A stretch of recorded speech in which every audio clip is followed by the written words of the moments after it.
The second word. In the name of God, the merciful, the compassionate. Those who believe in the unseen. Quran 2-3.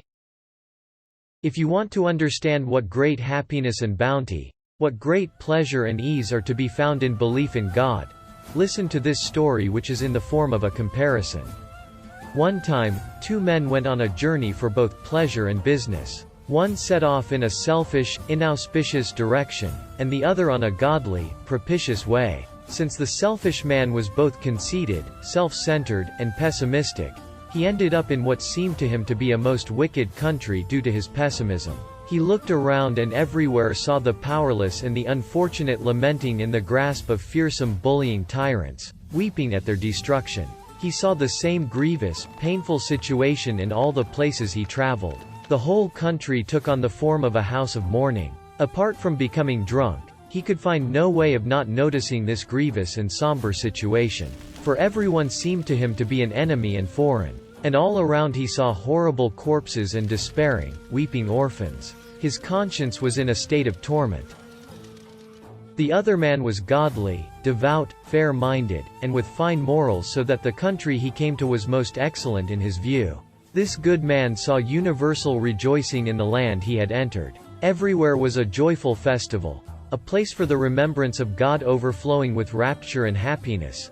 Everyone seemed to him a friend and relation. Throughout the country he saw the festive celebrations of a general discharge from duties accompanied by cries of good wishes and thanks. He also heard the sound of a drum and band for the enlistment of soldiers with happy calls of, "God is most great," and, "There is no God but God." Rather than being grieved at the suffering of both himself and all the people like the first miserable man, this fortunate man was pleased and happy at both his own joy and that of all the inhabitants. Furthermore, he was able to do some profitable trade. He offered thanks to God.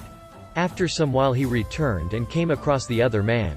He understood his condition, and said to him, "You were out of your mind. The ugliness within you must have been reflected on the outer world so that you imagined laughter to be weeping, and the discharge from duties to be sack and pillage. Come to your senses and purify your heart so that this calamitous veil is raised from your eyes and you can see the truth.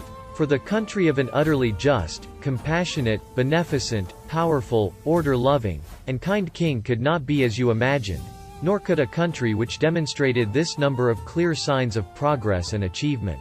The unhappy man later came to his senses and repented. He said, "Yes, I was crazy through drink. May God be pleased with you, you have saved me from a hellish state. O my soul, know that the first man represents an unbeliever, or someone depraved and heedless. In his view the world is a house of universal mourning.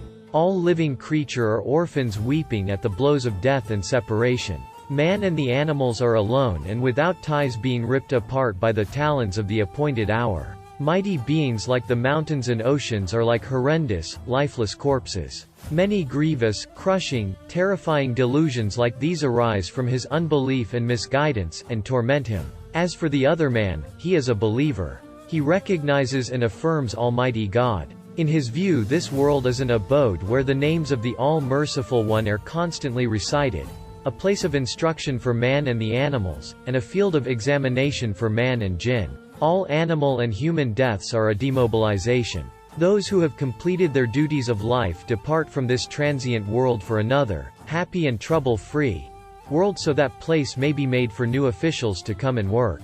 The birth of animals and humans marks their enlistment into the army, their being taken under arms, and the start of their duties. Each living being is a joyful regular soldier, an honest, contented official. And all voices are either glorification of God and the recitation of His names at the outset of their duties, and the thanks and rejoicing at their ceasing work, or the songs arising from their joy at working. In the view of the believer, all beings are the friendly servants, amicable officials, and agreeable books of his most generous Lord and all-compassionate owner. Very many more subtle, exalted, pleasurable, and sweet truths like these become manifest and appear from his belief. That is to say, belief in God bears the seed of what is in effect a tuba tree of paradise, while unbelief conceals the seed of a zakum tree of hell. That means that salvation and security are only to be found in Islam and belief. In which case, we should continually say, Praise be to God for the religion of Islam and perfect belief. Note. Tuba tree. This is a tree in paradise whose roots hang down in the air and branches down. Zakum tree. This is the name of a tree in hell. By subscribing to our channel, you can be informed about new videos.